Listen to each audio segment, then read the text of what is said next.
दिने गोटे जंगल रे गोटे गाईटे चरुला। तो हठात गोटे सिंह गाई चरुथार देखला एवं ताकू चिंता कला कि आज तो गाई एकुटिया चरुची, जाऊ तो कहीं शिकार करी। तो आरि भितर गाई भी जानी पारला जे सिंह बर्तमान ताकू शिकार करने लगे। तो गाई संगे संगे दौड़ा लगिला। सिंह भी गाई की शिकार करने चक्कर रे ता पछरे दौड़ा। एमती किछि बात दौड़ा दौड़ी भितर हठात गाई देखला जे सामने तार गोटे विराट बड़ पोखरीटे अच्छी।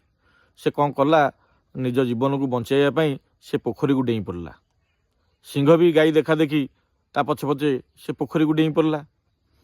जो डेई पड़ी देखला बेलू से पोखरीटा संपूर्ण पंकरे पूर्ण थिला। तो से पंकरे गाई भी फसीगला आउ सिंह भी फसीगला।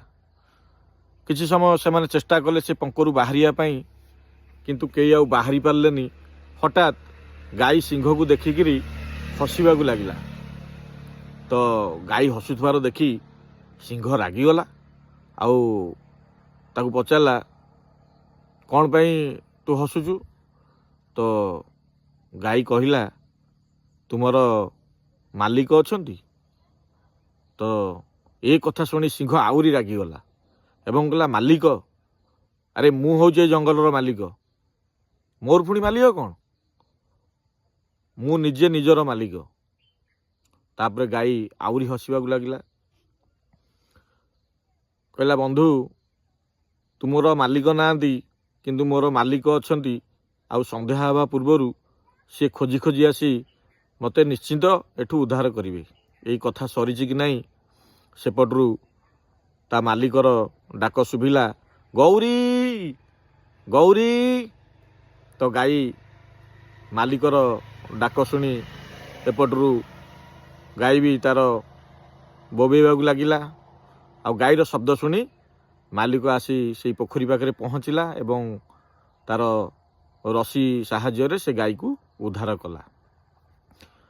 कहिबार तात्पर्य होला जे आजिका युव समाज रे बा ये आजिका जो समाज रे मनीष मानकर अवस्था वर्तमान यही सिंह परी से पाखे बहुत शक्ति थाई भी से माने से दलदल रे फसी जाउचंदी। तार मुख्य कारण होला जे सेमानकर मालिक नाहांती।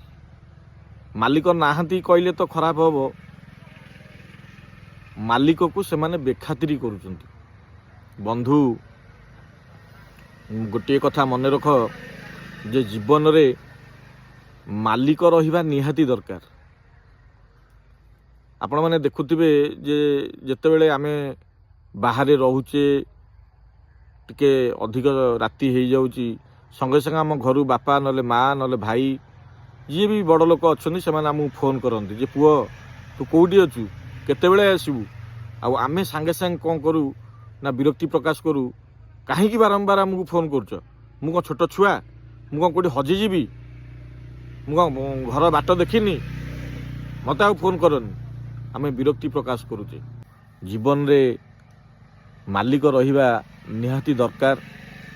आमे माने सेतिकी भाग्यवान जे आम मानक पई आम मानकर मालिक अछंती जो माने कि संध्या हवा पूर्वर आमको फोन करूचंती आ पचारुचंती आम माने कोउटी अच्छे, केतेबेले आसीबा, केतेबेले खाइबा, कौन खाइले।